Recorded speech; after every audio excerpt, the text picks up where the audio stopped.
За смртта на 14 лица во пожарот во модуларната болница во Тетово има виновни. Од јавното обвинителство потврдија дека е лоцирана кривична одговорност, но дека се уште е во фаза на подготовка обвинителен акт.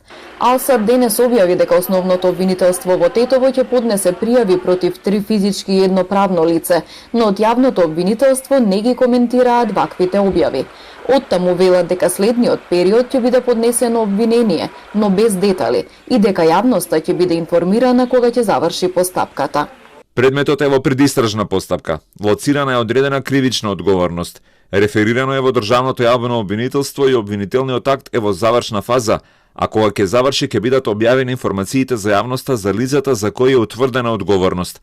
Наскоро ќе биде поднесено обвинение. За потребите на истрагата беа сослушани сведоците на настанот како и одговорните лица во болницата, а во истрагата покрај 5 на обвинители беа вклучени и германски истражители. Од извршените вештачења беше објавено дека пожарот во модуларната настанал како последица на запален продолжен кабел на кој бил приклучен дефибрилатор, односно апарат за реанимација, полнат за мобилен телефон и уште еден уред, а беа направени и вештачења од Технолошкиот факултет и од електроинженер.